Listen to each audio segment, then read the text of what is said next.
On a du rot, on a du... Nous sommes actuellement en plein rush, nous sommes en train d'installer les documents dans les étagères que nous avons installés tout récemment. Je vais vous faire un petit tour pour découvrir un petit peu notre univers de l'intérieur. Hop.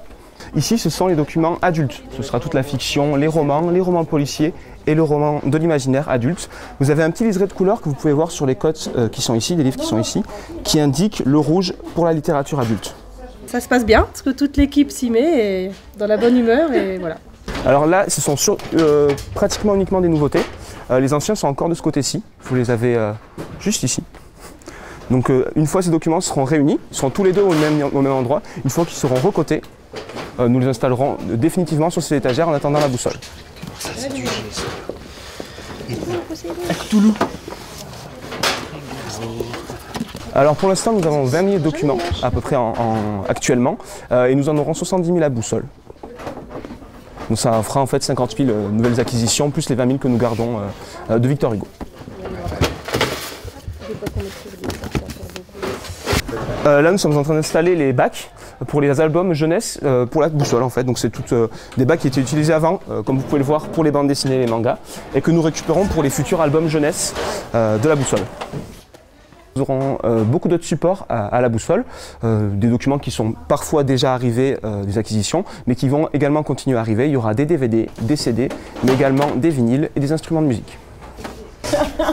Alors là, nous sommes en train de ranger les romans de l'imaginaire pour la jeunesse. En dehors de ça, je sais pas si ça... Il nous reste pas mal de place pour les documents, donc ce sera pour les nouvelles acquisitions qui vont continuer jusqu'à l'ouverture de la boussole, que ce soit des acquisitions de fiction que vous retrouverez ici, ou des acquisitions de documentaires que vous trouverez de ce côté-là, une fois que ces étagères seront vides.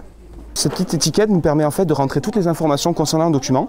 Donc c'est un petit peu sa carte d'identité où nous encodons en fait le format, le contenu, le résumé également, et toutes les informations qui permettront au lecteur de les retrouver en rayon et de savoir ce que c'est.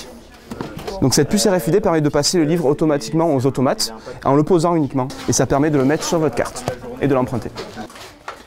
Alors nous avons fait un nouveau plan de classement qui différencie un peu de ce qu'on trouve habituellement en médiathèque, puisque nous allons utiliser des liserés de couleurs qui permettront aux lecteurs de se déplacer dans l'espace et de trouver des documents qui représentent souvent un type de genre.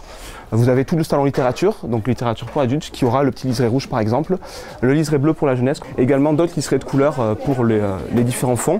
Le fond par exemple, fond local, le fond de Saint-Dié-des-Vosges, pardon, aura la couleur justement de la com d'agglomération. Pour faire un petit rappel à leur origine. Le vert. Ouais, le vert du logo en fait de la com d'agglomération.